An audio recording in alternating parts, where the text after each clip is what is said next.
This is the Stephen A. Smith Show podcast. I'm Stephen A. Good afternoon, everybody. Good morning, everybody.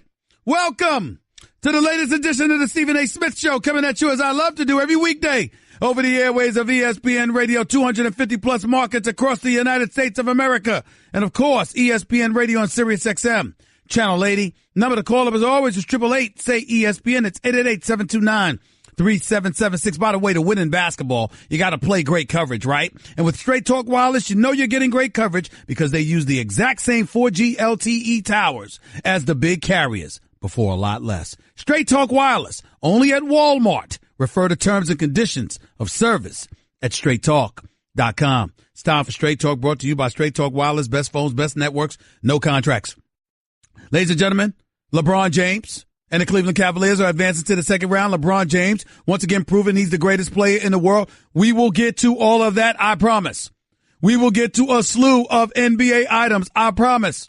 We will continue to talk about the residue emanating from the NFL draft, where the Giants took Saquon Barkley, where the New York Jets took Sam Darnold. And we'll get into all of that and then some. Okay?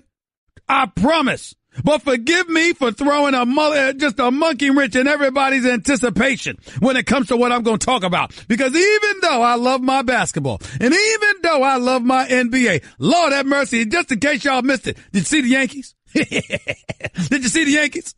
Did you see the Yankees before? Do you know that they've won 9 straight? Do you know that this team was about 7, 8, and 9 games back just a couple of weeks ago from Boston? Is now within 2 games. Did you know that they're about to go up against the reigning, defending World Series champion, Houston Astros? Okay? A matchup that's much anticipated. Did you know that Giancarlo Stanton ain't striking out 5 times in a game?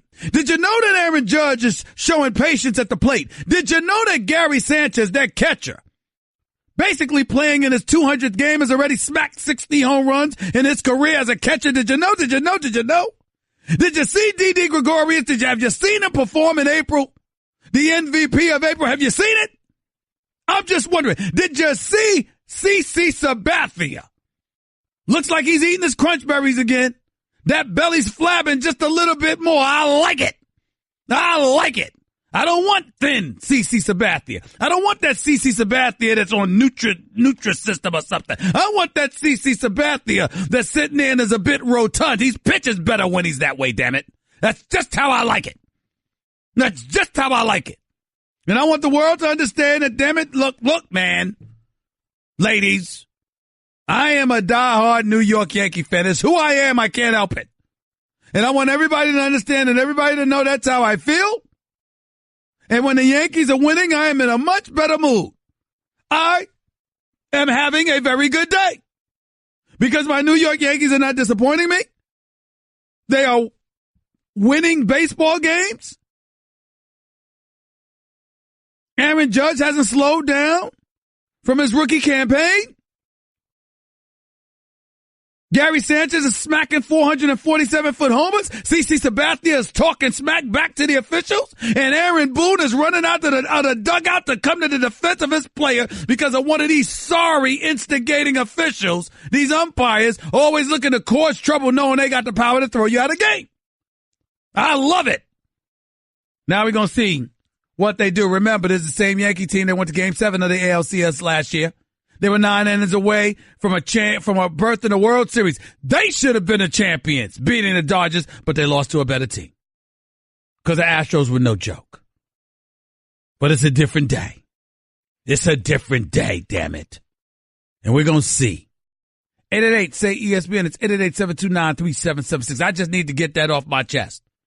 Before I got into my basketball talk, I needed to get that off my chest. That is near and dear to me right now. That is near and dear to me right now. I mean, and by the way, the Yankees are going up against the Astros. They're not going to even get to see Garrett Cole. Garrett Cole, who finished the month of April, 61 strikeouts and a 1.73 ERA in 6 starts. They're not going to even see him. Good. Works for me. Since he is the one that got away from the Yankees, by the way. He should have been a Yankee, but that's a different subject for another day. I'm not going to cry about it. I just wanted to make sure that y'all understood what was on my mind. So everybody understands where I'm coming from. Wanted to get that out the way. That is where I am at. And that is that. Now that I got that Yankees talk out of my way, let me get to what we've seen.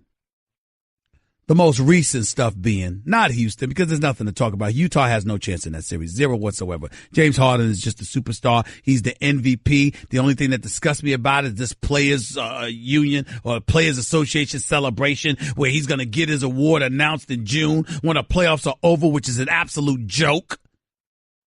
James Harden should be announced as the league MVP. James Harden should be hoisting the league MVP trophy in front of 19,000 screaming fans at the Toyota Center the Toyota Center in Houston. He shouldn't have to wait until the fans are home and everybody else is home and the season is over to hear those raucous applause and beyond. It's cheating the fans.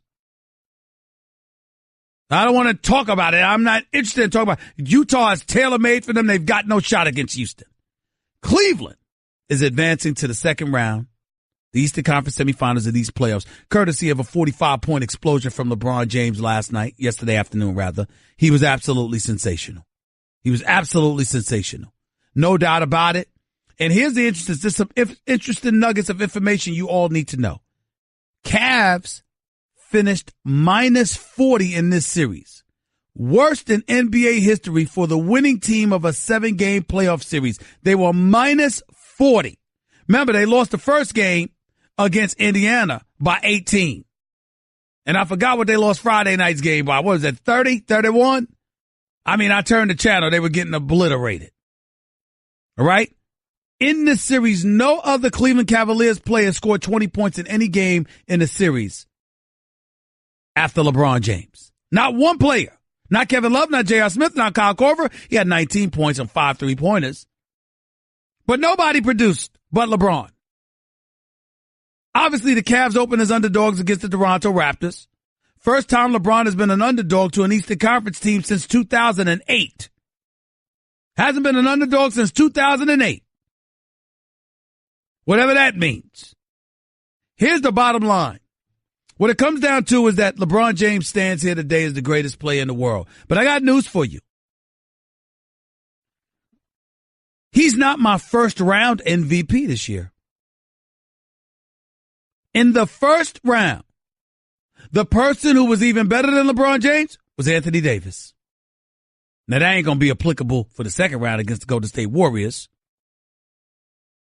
That's not going to happen for the Golden State Warriors. That much I can tell you. You don't have to worry about that.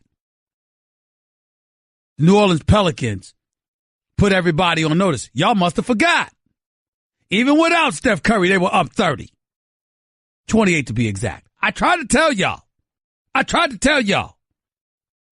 Kevin Durant, Klay, listen, Damian Lillard is a stud. I love Damian Lillard, but guess what? Klay Thompson's a different beast. He shoots better, plus he's bigger and taller and stronger.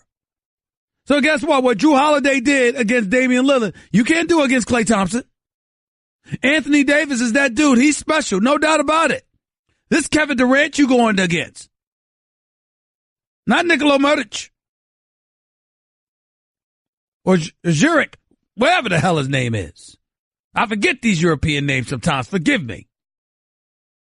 I tried to tell y'all. This is a different animal.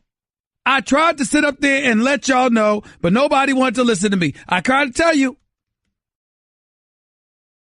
This is a different beast. The Blazers are not the Golden State Warriors. And what you saw from Drew Holiday, mad respect to him, former All-Star, got a lot of love for him. He can really play. He's making $25 million a year undercover. Make $25 million a year. Doesn't matter. I try to tell y'all, it's a different animal. Yusuf Nurkic, he is not Kevin Durant. But I digress. My point in saying all the things that I'm saying is that Anthony Davis was the MVP of the first round. Anthony Davis, not LeBron James. LeBron James wasn't no MVP Friday night when they lost by 30 plus. He wasn't an MVP in game 1 when they lost by 18.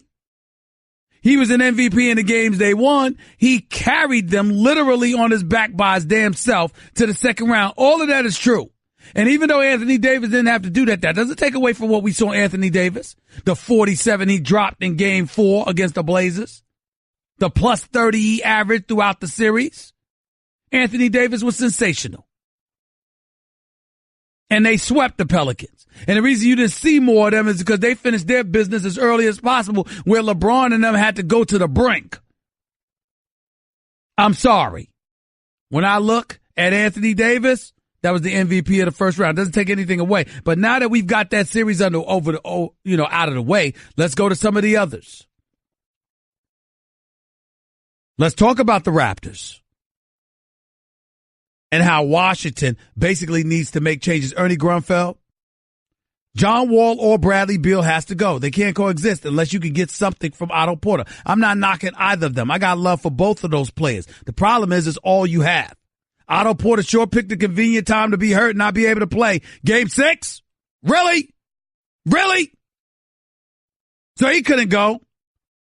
I mean, outside of those two players, one could argue the Washington Wizards' best player was Ty Lawson, who just came over from the G League 2 weeks earlier. That's just unacceptable. And change has to be made in the nation's capital.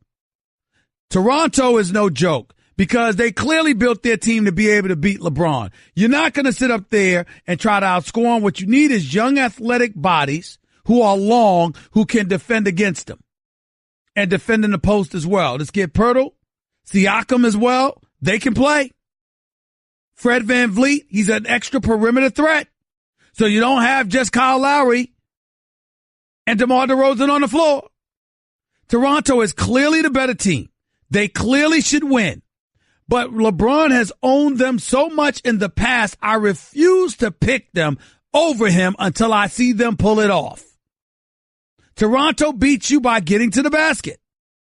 To me, the ideal way to beat LeBron James is by pushing the ball up the floor, making the Cavaliers run, and last but not least, shooting three-pointers. And the latter, I think Toronto struggles with. So I'm not going with them right now. I'm just not doing it. But if Toronto wins, I wouldn't be. Listen, again, they're the better team. They should win. I just need to see them do it before I believe in them. And as it pertains to this latest series, now that the Boston Celtics closed out the Milwaukee Bucks because the Greek Freak in Middleton didn't have much help, even though Eric Bledsoe did play a decent game. Now we've got Boston against Philly. This matchup should be epic, y'all. Jaylen Brown may not play tonight. I hope he's ready to go with that hamstring pull. I hope he can play because I'm here to tell you something right now. You know what this says to me? If Gordon Hayward and Kyrie Irving were healthy, the Boston Celtics would be going to the finals this year. They'd be going to the finals this year. But because Kyrie is down, because Gordon Hayward is down, got to pick somebody else. And to me, that team is the Philadelphia 76ers. Their willingness to defend, their depth. Ben Simmons is special as a point guard, and they have at least 5 shooters. 5. Redick and Covington and Saric and Ilyasova and Anderson. I can't ignore it. They can shoot the basketball. And they defend. And the combination of the two, to me, puts them in an incredibly strong position to make things happen. That's just how I view the Philadelphia 76ers. And I got news for the Philadelphia 76ers. For y'all out there in the city of brotherly love, crying for LeBron James to complete the process and come to Philadelphia, I got news for you. If you lose to Boston with this team, you definitely gonna need LeBron. Because there's no excuse. They don't have Gordon Hayward. They don't have Kyrie Irving. They don't have, and they may not have Jaylen Brown for game 1. You have Joel Embiid and Ben Simmons with the rest of the supporting cast that's tailor-made for you. Why can't you? I forgot Bellinelli, mentioned his name. You got a crew. There is no excuse if you're the Philadelphia 76ers to lose this series to Boston. I know Boston's good. I know Boston can beat them. But Philadelphia, as presently constructed, should win this series. And if you can't beat Boston now, you ain't going to beat them for the foreseeable future. Because once Kyrie and Gordon Hayward come back and join this team, you're not beating Boston. It's not going to happen. Not if they're healthy. So if you're the 76ers, this is your chance. This is your chance. And oh, by the way, speaking of LeBron, LeBron ain't the only ideal lander. Listen, LeBron ain't the only person that the Sixers need to aim their target for. I got news for you. If you can't get LeBron James, can somebody answer me this question? What's wrong with Paul George in Philadelphia? I see nothing wrong with that picture. You try to tell me the Sixers couldn't use Paul George? A backcourt of Paul George and Ben Simmons? What's wrong with that picture? I don't see anything wrong with it. Now, obviously, this isn't the greatest day to make a case for Paul George because, my God, talk about a no-show Friday night. He didn't show up. He showed up every other game this series. Did not show up Friday night. Was anemic. But the problem is you look at him and you say, bad game. You look at Carmelo Anthony and you're like, is it over? 33 years of age. You giving up the ball on the wing to go and set a pick for Jeremy Grant. I'm like, my God, what has happened to Carmelo Anthony? Who is this person? I don't know him. This is just bad. I believe in him so much. But it's just not good right now. Doesn't look great right now. And I don't know where Carmelo goes from here. Talking about he's not going to accept the bench role. You get paid $28 million if you opt in. How you going to dictate anything? The way that you've looked. And also, listen, there's nothing to escape. We also got to look at Russell Westbrook. You played with Kevin Durant. You played with James Harden. You played with Serge Ibaka. You played with, you played with Kevin Durant. Then you played with Paul George and Melo. And since Kevin Durant has left, Russell Westbrook's record in the postseason is like 3-9. That's unacceptable. It's just unacceptable. There's no way around it. I mean, I don't know what else to say. I really, really don't. It just is what it is. And Russell Westbrook, you got to look at him now. You got to look at him and you got to start asking these questions. I think that he's a talent-wise, easily top 10, top 5 probably, 2 consecutive seasons, averaging a triple-double. You don't see that every day. But he's home in the first round yet again. 2nd consecutive years, Russell Westbrook is going home in the first round. They had Carmelo. They had Paul George. It wasn't good enough. Where do you go? That's just where I'm at with it.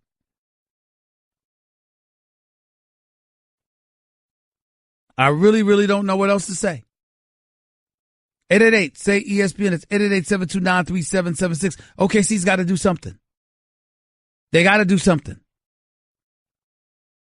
If you're LeBron, you can't stay in Cleveland. Not the way this team looks. You can't stay here for that. So that means where's he going? L.A., Houston, or Philly? You Paul George, what's wrong with Philly? My man Max said New Orleans, but I say Philly. Just things to think about. Because these are the kind of things that you just can't escape. 888, say ESPN. It's 888-729-3776. That's the number to call into the Stephen A. Smith Show on ESPN Radio. Hour number 2, we'll have the great Mel Kiper Jr., our resident NFL draft guru. He'll come on with us to discuss what's worked, what hasn't, in terms of who's got picked in the NFL draft. We're looking forward to talking to him about that. We'll be continuing to talk about the NBA playoffs. LeBron James is moving on. Victor Oladipo, 30 points, 12 assists. He's going home. Indiana, valiant effort. Just wasn't good enough. Because they ran into the king, LeBron James. And I must say this, I don't want to sound sacrilegious. I don't want to sound blasphemous in any way. But I do believe this from the bottom of my heart. Jordan is Jordan. Kareem Abdul-Jabbar played another position, but he is a 19-time All-Star with 6 rings. And the one person in the entire history of the NBA that had an unstoppable move to this day, the skyhook. That's it. So when you talk about the Mount Rushmores, who won, Kareem won on a high school level, won on a college level, won on a pro level. When you talk about Michael Jordan, the GOAT, you want to put LeBron in the conversation? Fine. He's definitely top 3. We can't deny it any longer. All time, top 3. Can't deny it anymore.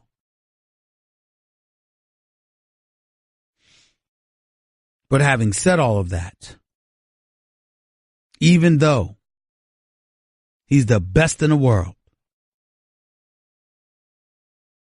even though I emphatically disagree, is it fair to at least ask the question, is LeBron James the greatest ever? Particularly after yet another tremendous Game 7 performance. Inquiring minds want to know. Next, you're holding up the line, ma'am. What did you say? You're next in line for the water slide, ma'am. Feet forward and enjoy the ride. Okay, dearie, this does look fun. You melted me.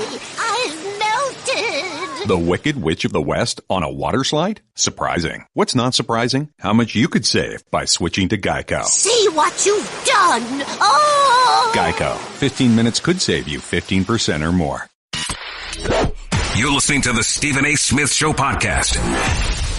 To the phones we go at 888-SAY-ESPN. It's 888-729-3776. Let's get to it. Let's go to Chris in L.A. You're live with Stephen A. on ESPN Radio. What's up, man? Chris, what's up? Rick in D.C. You're live with Stephen A. Is this Rick?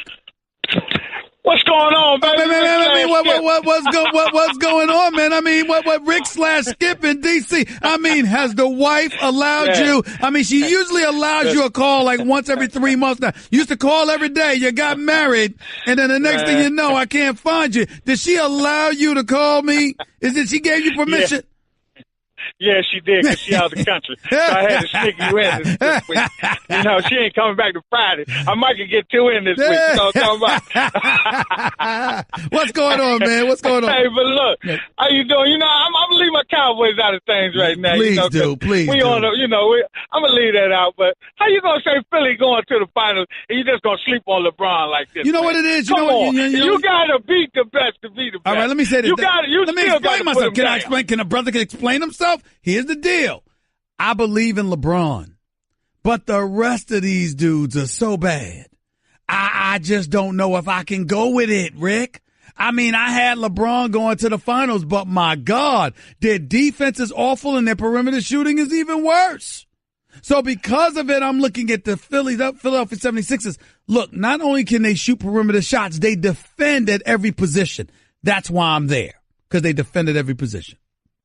Philly's definitely loaded, man. They looking good, but and they got some shooters around. I really had about 6 shooters. Year. I told you they had about 6 shooters, man. Well, a couple of them wasn't there. Bellinelli, Ilyasova, they came later, but I'm shocked. I'm shocked. I can't ignore it. And if you take J.J. Redick off the court, Rick, everybody they put on the court is 6'6" and above. Yeah, them some big boys. And Levine ain't playing in the middle now. He back, so.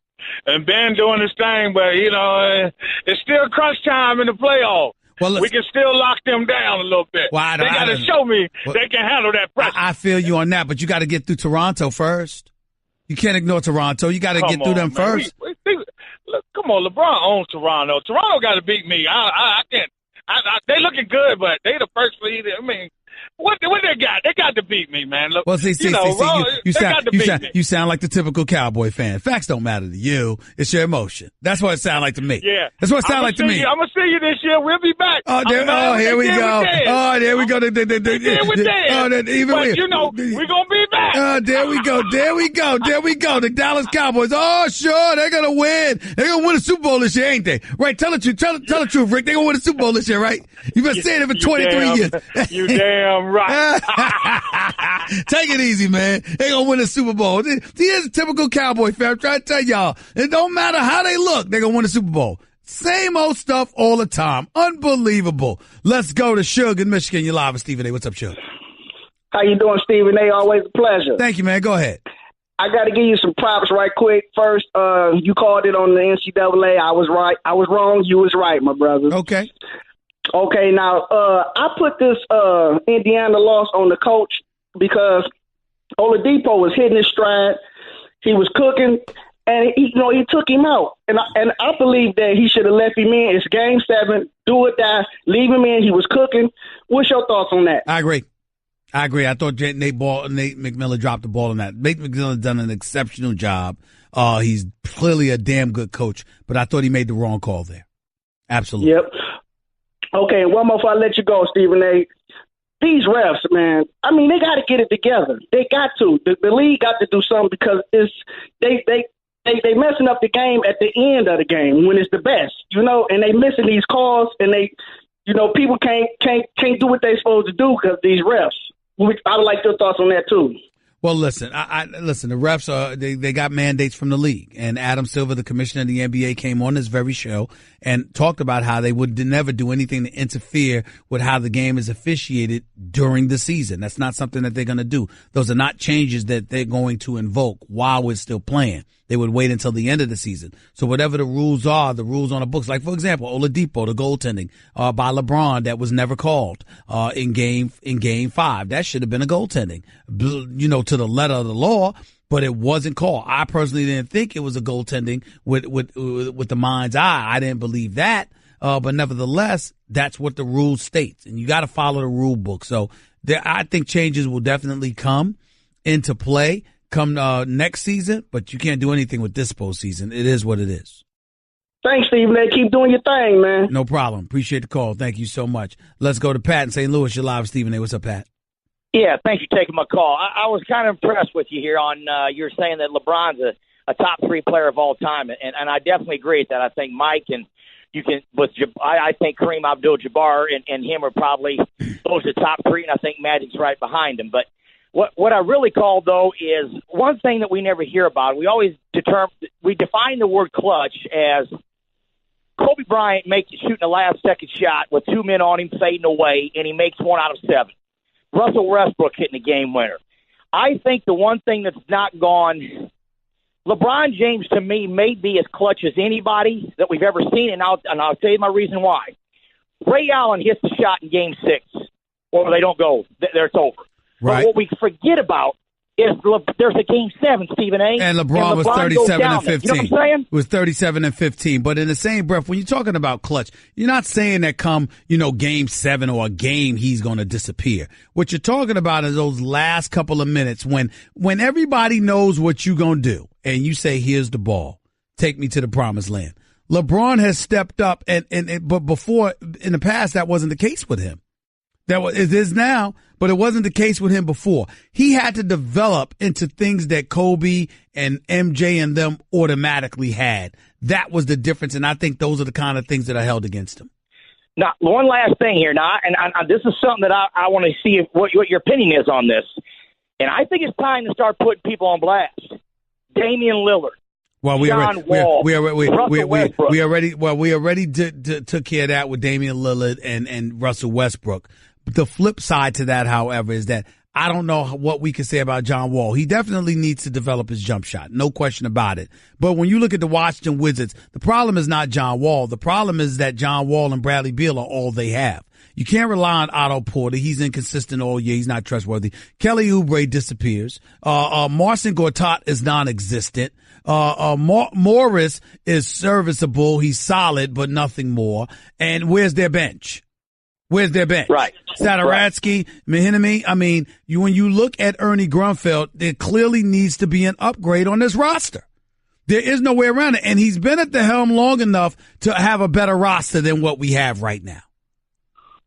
Stephen A., last thing. Paul George and the Sixers, yay or nay?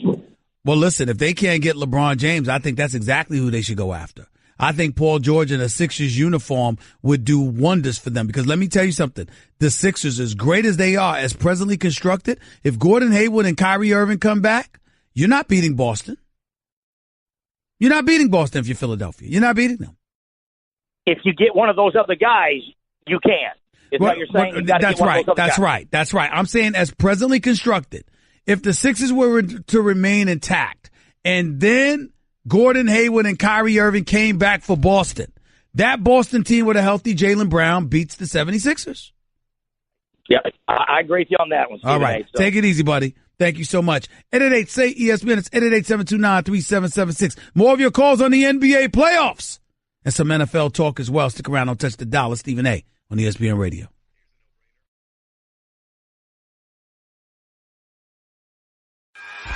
Guess what? You're in the middle of the Stephen A. Smith Show podcast. Damn it, I mean it!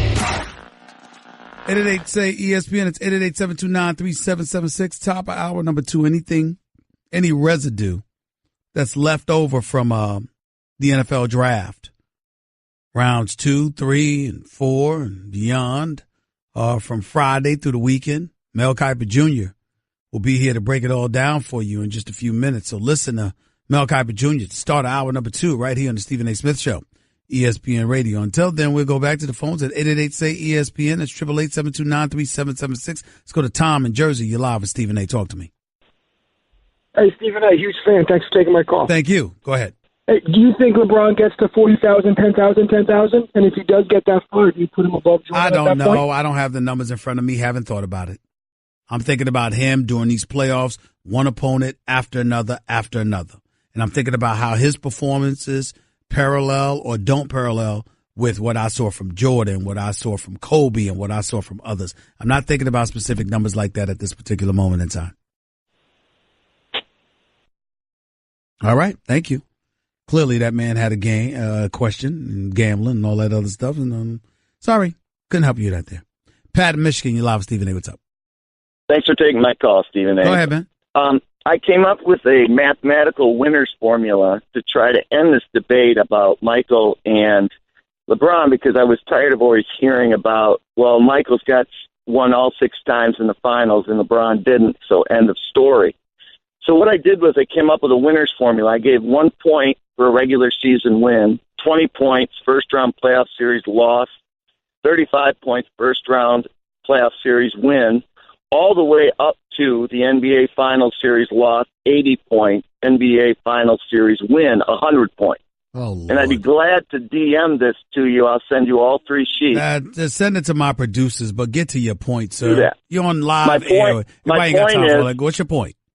LeBron averaged 280 points of winning per season versus MJ's 259.3. All right, let me stop you right there. Let me ask you this question. Yes. Do numbers tell a whole story when you're watching players? Absolutely not. Then I rest my case. Then get beyond the numbers. Because I could see a person. Let me tell you something. Let me give you my philosophy on this real quick, Pat. You could average 30 a game. But if I can't find you in the last 3 minutes of a game, it don't matter to me. I believe you. So that's the bottom line. At the end of the day, when it's time, throughout the course of their career, do you ever feel about LeBron the way you felt about MJ? Somehow, some way, they find a way. You're hopeful, but whether it's free throw shooting, whether it's a perimeter shot, or an unwillingness to take it, even though that seems like fool's gold, considering the fact that he just hit a game-winning shot to win Game 5.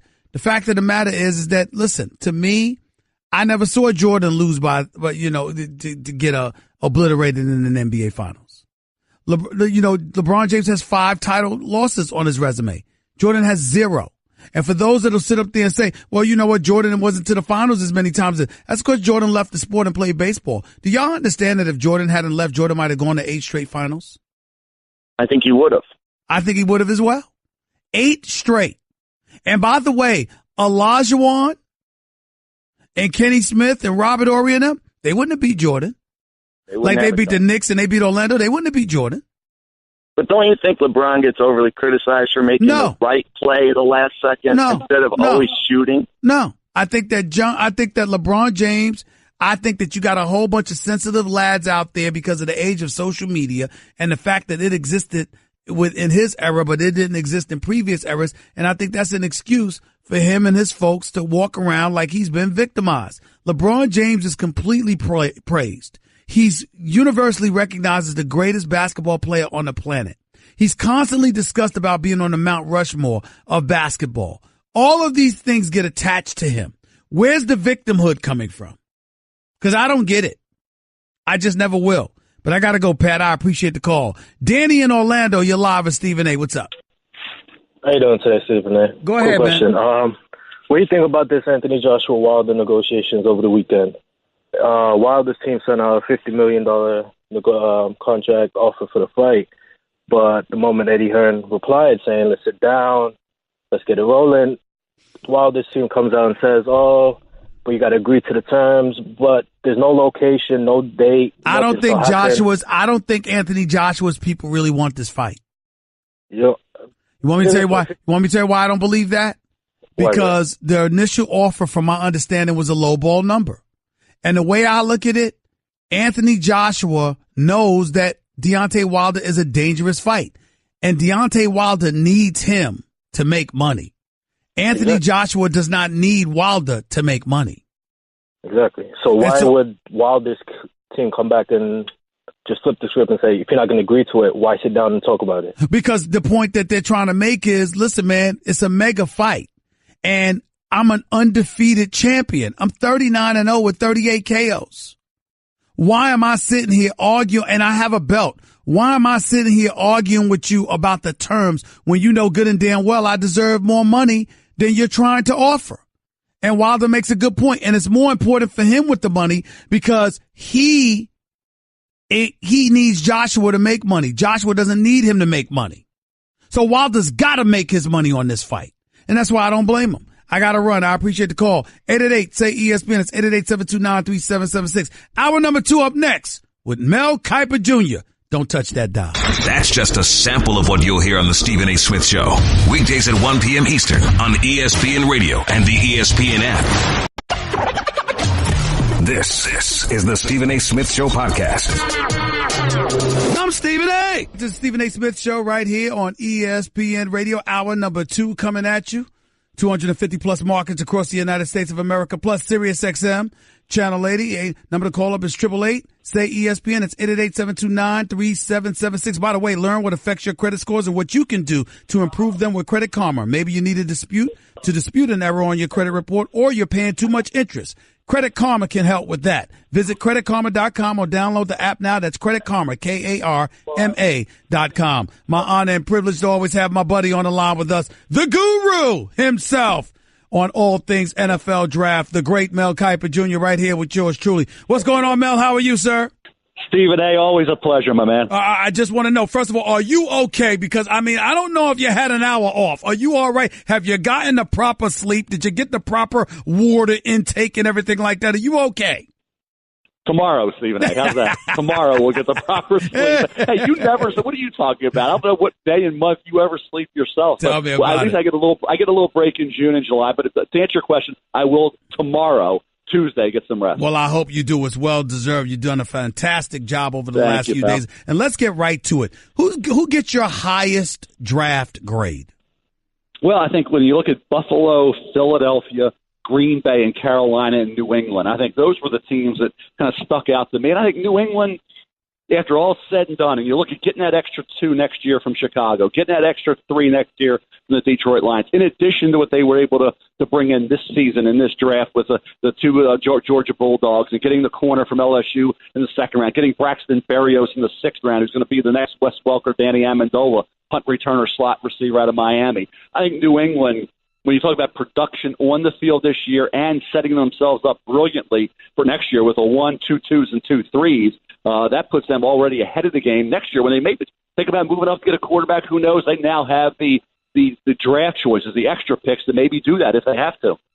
Well, it's interesting that you bring that up because I'm looking at a few teams, and the team that jumps out of my mind, and they don't get the highest draft grade for me, it's the Cleveland Browns. You got the number 1 and the number 4 overall pick. You didn't get arguably the best player in the draft in either Saquon Barkley or Bradley Chubb. You passed up on both for a quarterback that you yourself didn't have as number 1 in your mock draft, and for a cornerback in this kid Denzel Ward out of Ohio State that clearly, even though he's considered very, very good and definitely addresses a need, wasn't considered the best player, one of the best players in the draft either.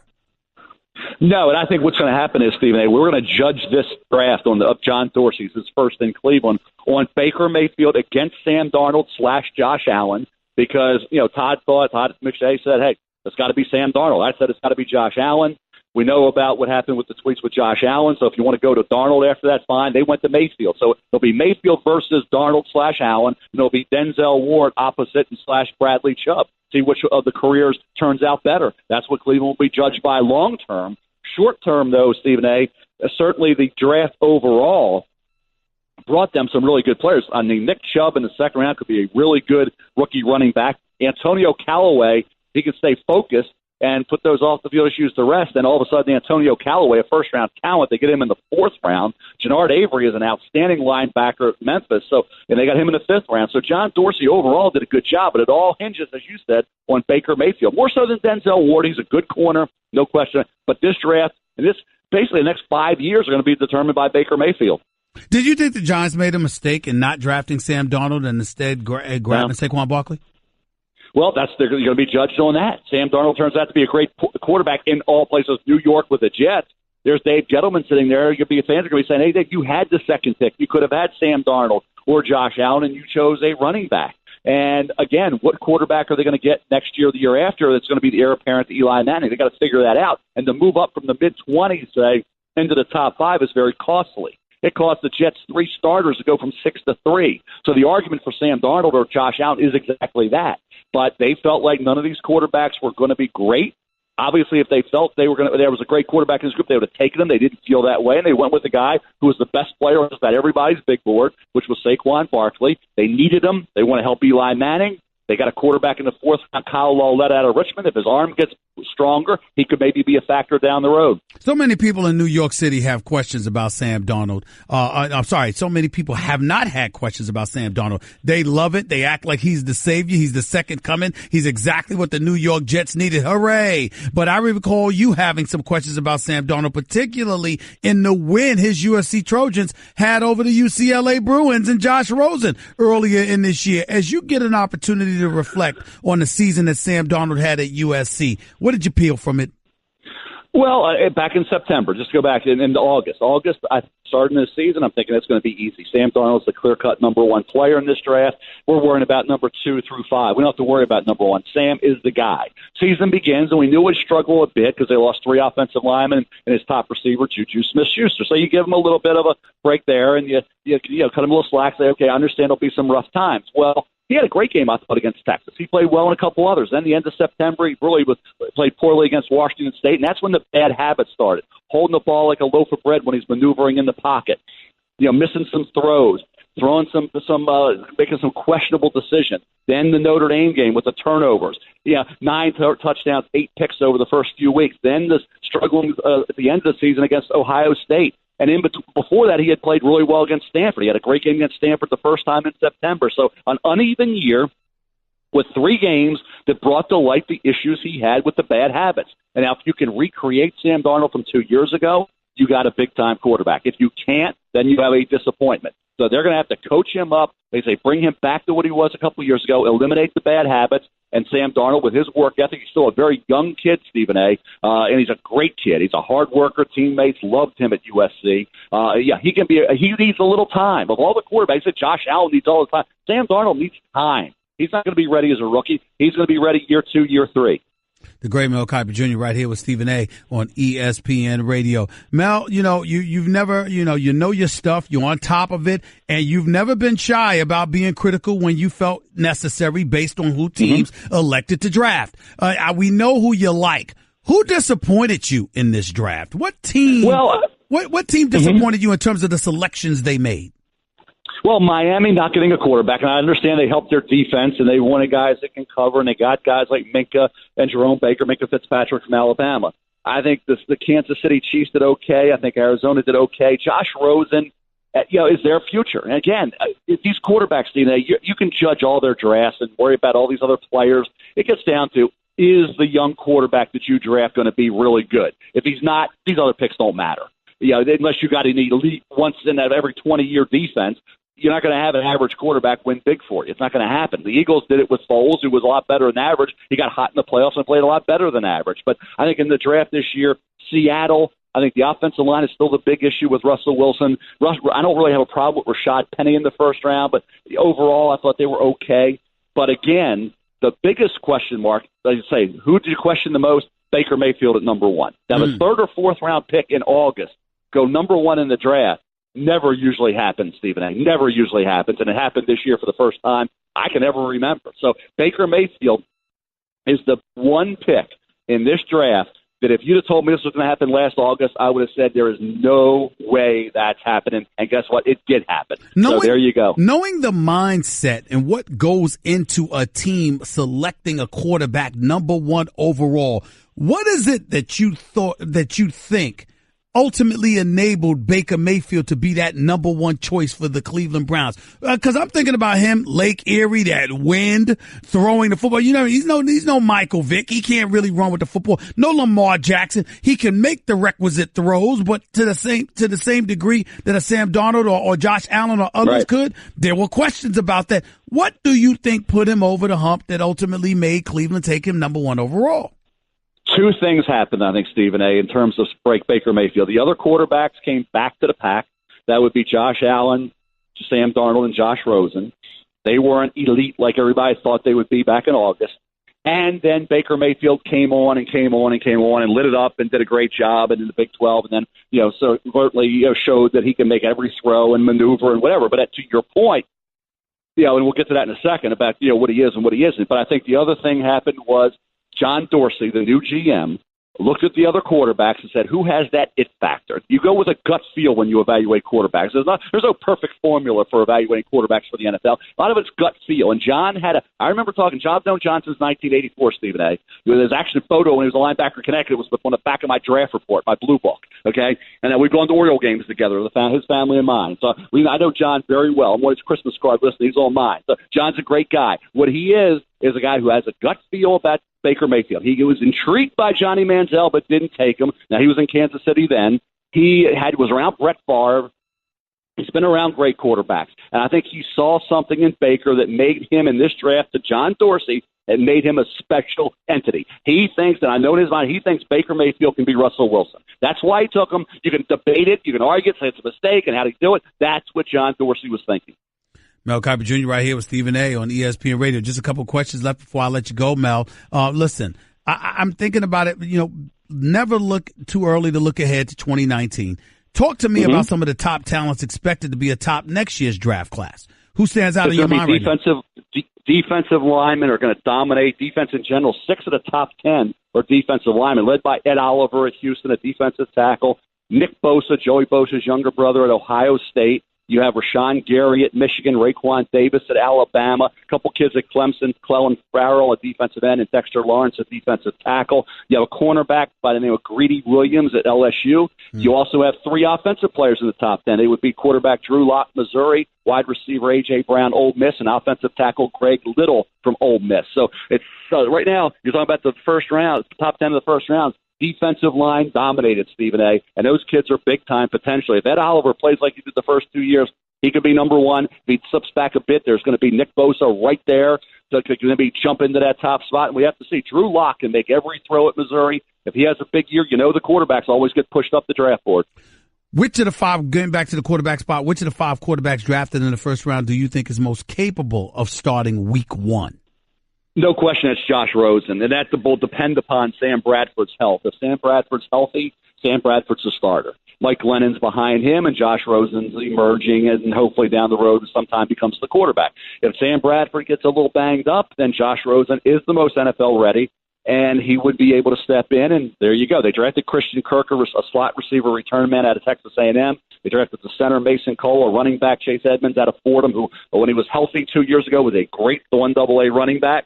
So they've added some pieces around the quarterback, but I think the most NFL ready is Rosen. And knowing Bradford's history, you obviously, you always, if you're a Cardinal fan, you hold your breath that Bradford stays healthy. That's not been the case with him during his career. Mel Kiper Jr., you're the best, man. Thank you so much for coming on the show. Really, really appreciate it, buddy. You take it easy, all right? Anytime, Stephen A. You're the man, pal. Take care, buddy. Thanks so much. 888-SAY-ESPN. It's 888-729-3776. Stephen A. Smith Show, ESPN Radio, presented by Progressive Insurance. Protecting your small business is a big deal. Cover what you work so hard for. Visit progressivecommercial.com today. Love talking to my man Mel Kiper Jr. I love the questions that he has about Baker Mayfield being selected number 1 overall with the Cleveland Browns. I'm still wondering, you're Cleveland. You passed up the best player in Saquon Barkley or arguably Bradley Chubb. In return, you got a quarterback who some would argue you could have gotten had you waited till number 4. All right. And then you drafted Denzel Ward instead of Bradley Chubb. And Chubb is in Denver rushing the passer with Von Miller. I just have my questions. I really, really do. Like Baker Mayfield. Love his credentials. Please don't get me wrong. Wishing him nothing but the best. But boy, that's a legitimate question. It really, really is. I don't know how that's going to end up, how that's going to pan out for him. It remains to be seen, but we will see. We definitely shall see. It's just something that needs to be said. By the way, Stephen A. Smith Show is being brought to you by Indeed, used by over 3 million businesses for hiring. Post a job today at Indeed.com/hire. It did need to be said. No question. Here's something else that needs to be said.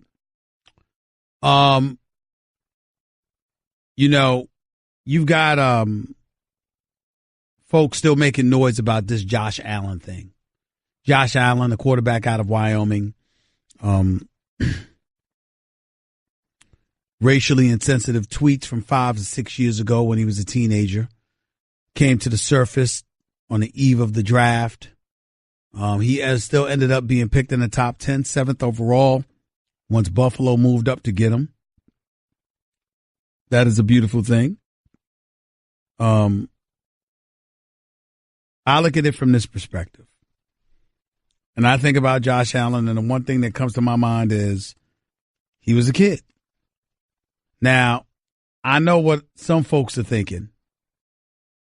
I really, really do. And I'm willing to say this. I understand the thinking of a guy like Lorenzo Alexander, who is the captain of the Buffalo Bills, who basically said that Josh Allen's going to have some explaining to do to some players, whether it's one-on-one or in a group setting. You're going to see people that want to know what he meant by that. His quote was, Lorenzo Alexander, what I'm going to do is extend some grace and wait to get to know the kid and see how he develops. And that's how you got to approach it. Now, everyone might not have that same approach. I would encourage every teammate in our locker room to do that, but he's going to have to at some point, whether he does it in front of the whole team or a one-off, somebody's going to ask him, why did you say that? Why were you quoting those words? He's going to have a good answer. I've listened to a couple of interviews, and I think it's going to come from the heart, and he'll be fine. But he's going to maybe have to work a little bit harder to get respect from certain people in the locker room, but I don't think it's an issue because that's who he was and not who he is. Josh Allen was a 14 to 15-year-old quoting Rick Ross from a Rick Ross song. And when he said the comment, if it ain't white, it ain't right, that came from an episode of Modern Family. Josh Allen was wrong to do that. Clearly immature. And obviously needs to make sure he does not do that again. Nobody's denying that.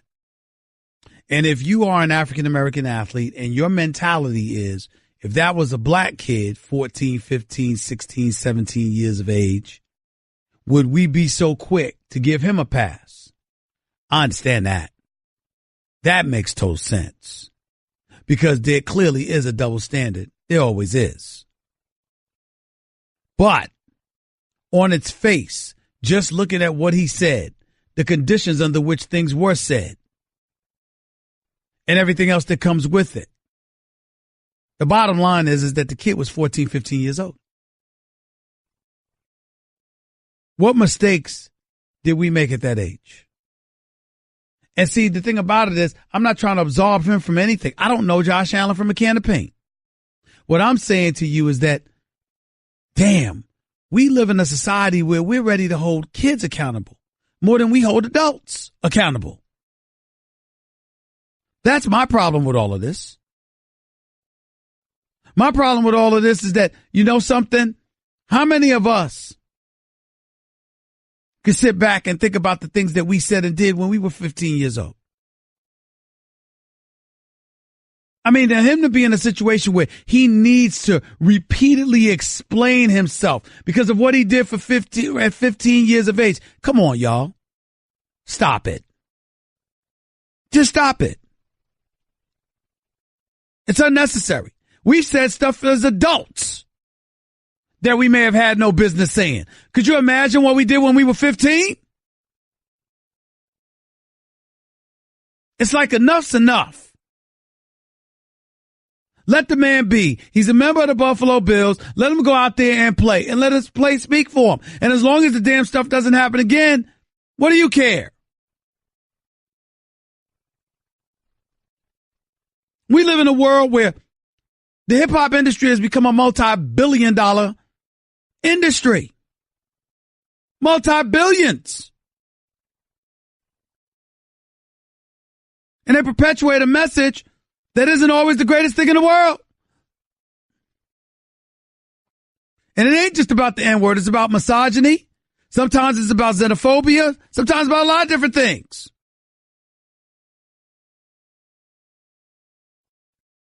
It's a given. And if we're willing to recognize that influence and the power to influence is manipulated and if not augmented by the music industry, by the media, etc., etc. Well, what the hell do you expect to happen to the Josh Allens of the world? And then I forgot where he comes from, Fireball, whatever it is, California, where it's 1% African American. It's entirely plausible that the confines, the environment that he's from, the people that he hung out with, we don't know what he knows, what he didn't know. We might find it unacceptable. That's fine. But 6 years later, leave the man alone. Let him go play football. And even though we might not like his words, and even though they may have been irresponsible, and even though we damn sure know it better not happen again, ladies and gentlemen, people feel what they feel in their heart. We can't judge what they feel. We have to judge how they act. Josh Rosen does not need to continuously revisit this issue. It is what it is. It was stupid of him. It was irresponsible of him. It was immature. It was incendiary. The man's apologized on numerous occasions.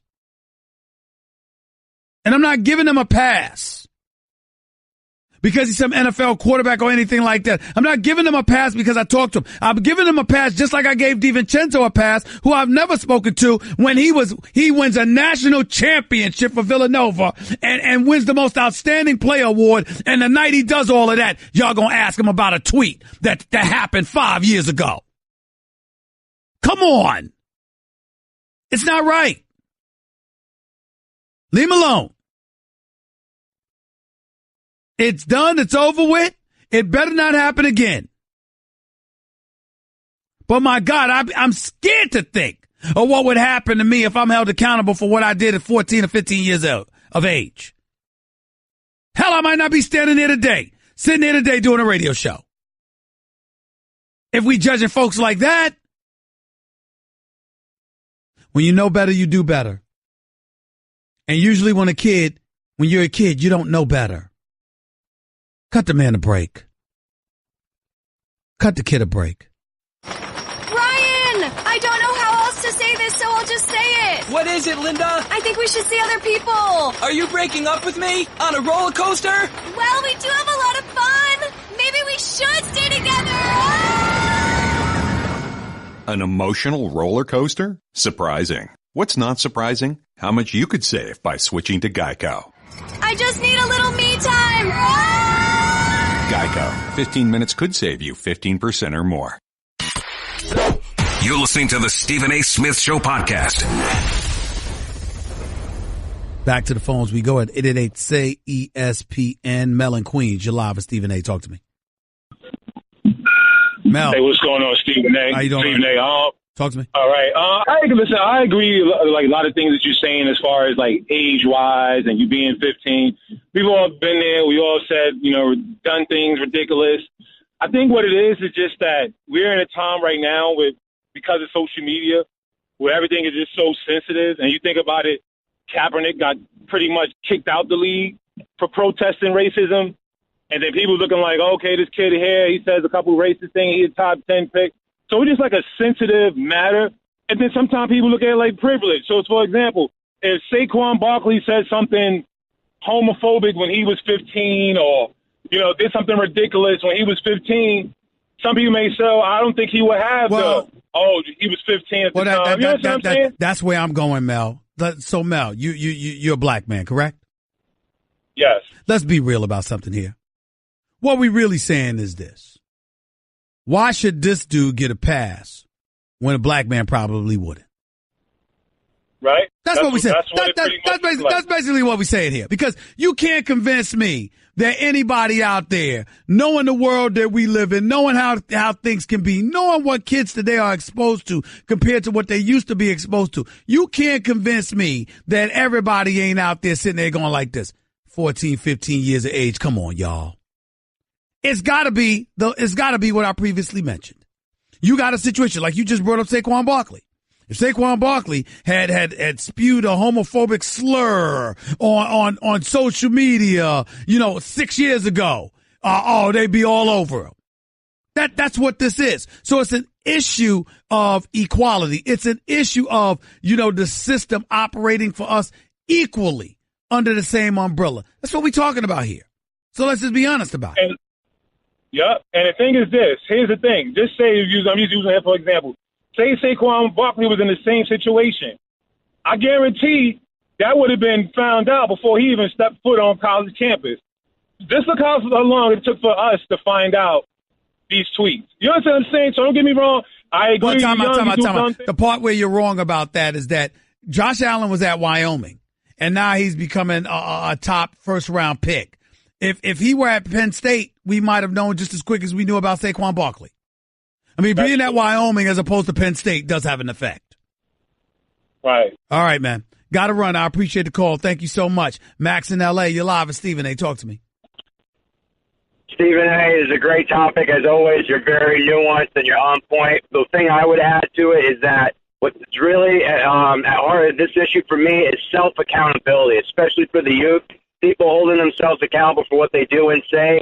And thus far, as despicable as it was what Josh Allen said, like you said, he was a kid. Nonetheless, now he's taking accountability for it. He hasn't really equivocated.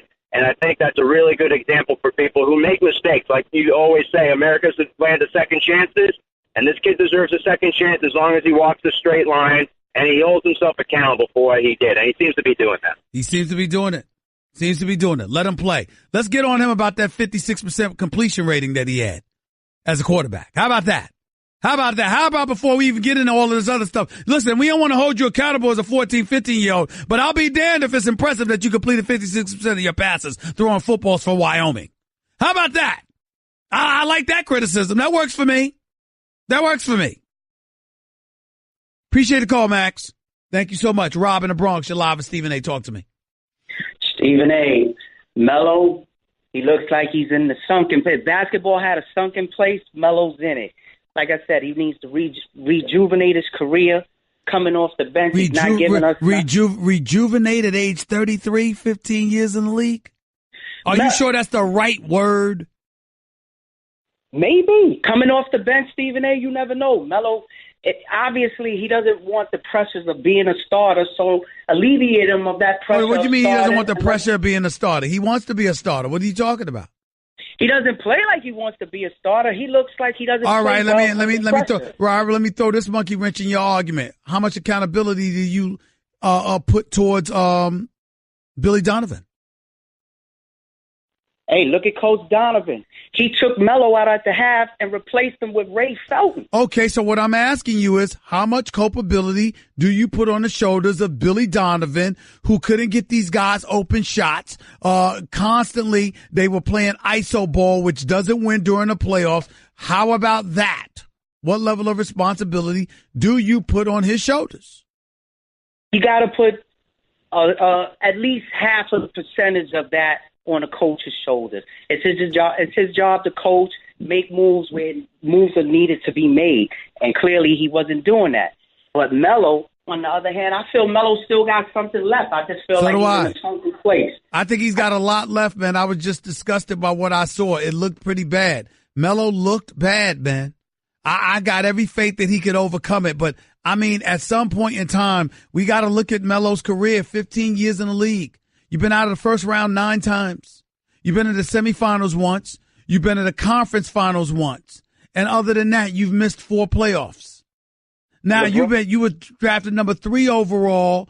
You know, LeBron was drafted number 1 in the same draft. We all know that Darko Milicic, I mean, obviously, he was from Europe. He was a 7-footer. The Pistons were already a championship squad. That's why Joe Dumars didn't draft him, which I think is the biggest mistake of Joe Dumars' career, because he passed up on Melo, Chris Bosh, and D. Wade. And he should not have done that in favor of Darko Milicic. So we learned our lesson from that. But outside of that, Joe Dumars was great. In the end, what it comes down to is the draft was about those top 4 of the 5 guys. In LeBron, Melo, Bosh, and D. Wade. And everybody has a ring but Melo.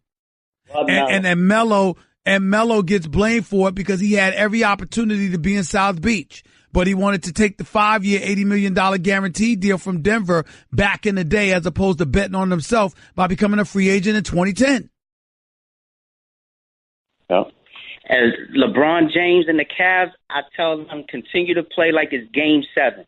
Is LeBron going to drop 40-plus points? Absolutely not. But the thing that we don't talk about, if I'm a Cavs player and I'm locked into the Cavs, I don't want to see LeBron James go. We lost Kyrie. We lost LeBron. Well, I got to run, Rob, and I appreciate the call, but who the hell would have wanted to see LeBron? Who the hell would have wanted to see LeBron stay? If you're Cleveland, of course you want him to stay. Nobody wants to lose LeBron. I just don't think they're going to have much of a choice in that matter. I really, really don't. Cleveland's in a world of trouble. Kyrie's gone. LeBron is getting ready to leave. And what did you get in return? You basically got Jordan Clarkson, Rodney Hood, Larry Nance Jr., and George Hill for Kyrie Irving, because Crowder and Isaiah Thomas are gone. That's basically what you got. You got them in a first-round pick. That's what you got for Kyrie Irving. Man, Cleveland might not recover for a long time once LeBron leaves. That's why they better make the most of it now. Your calls to close out the show in a minute with Stephen A. on ESPN Radio. Guess what? You're in the middle of the Stephen A. Smith Show podcast. Damn it, I mean it!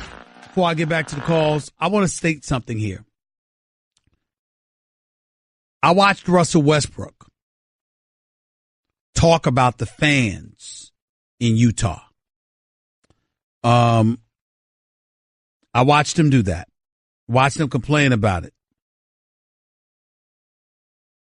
And I just want to say, he has a point.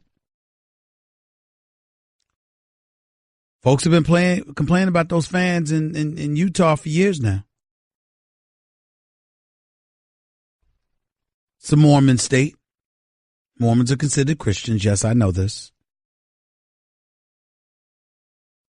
But let me be very, very clear.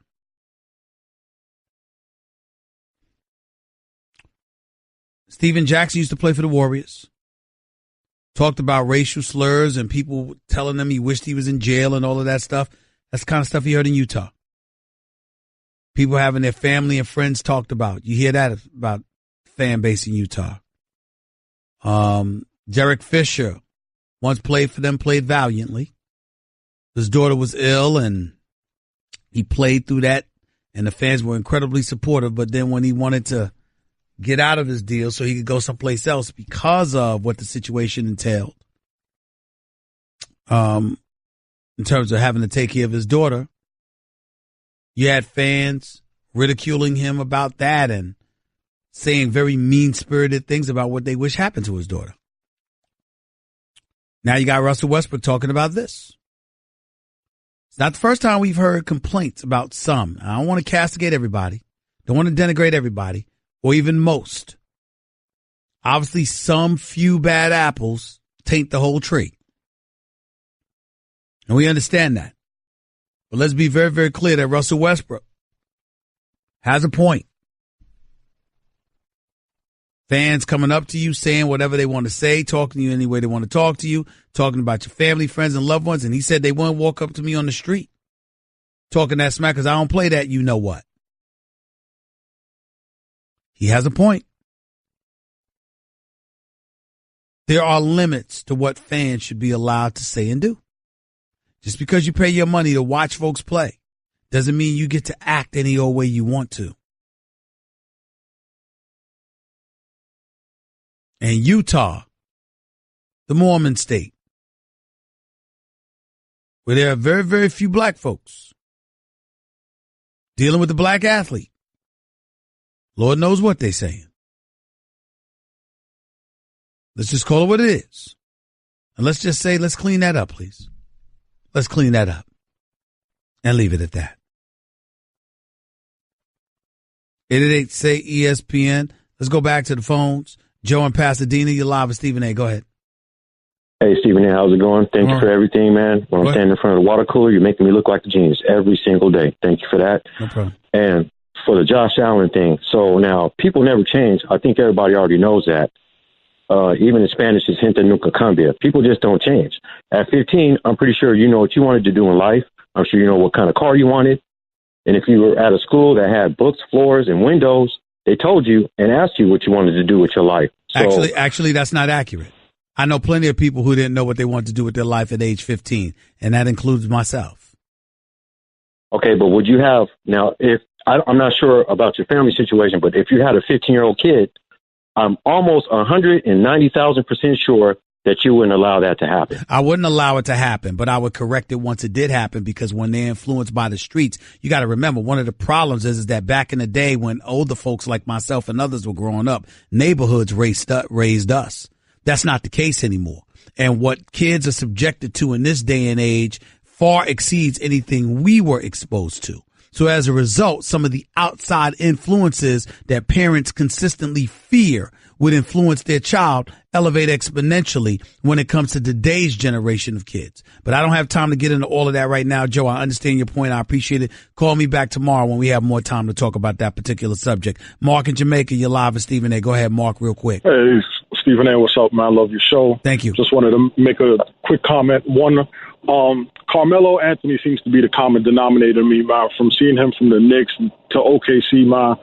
I don't know. I think it's a wrap for Carmelo, man. I hear people on the radio. I hear people saying, he still got it, but I don't see it, man. From living in New York, watching him play on the Knicks, there's something bringing that missing. same trash game to OKC, it's a wrap. There's something missing. What's your second point, bro? Real quick, go ahead. Comment when you was talking about LeBron, Kareem, and Mike. LeBron is the greatest, man. Mike wasn't going at Russell Westbrooks and Paul Georges and James Harden, man. Mike was the GOAT. Or he was. They just didn't look that way because they were going up against Mike. Think about that. LeBron, think about that and holler at me later. Let's go to Terrence in Texas. You're live with Stephen A. Real quick, Terrence, go. Yes, sir. Thanks for taking my call. I love your show. I just want to make a point about LeBron and being the GOAT. You got 30 seconds. Go ahead. Yes, sir.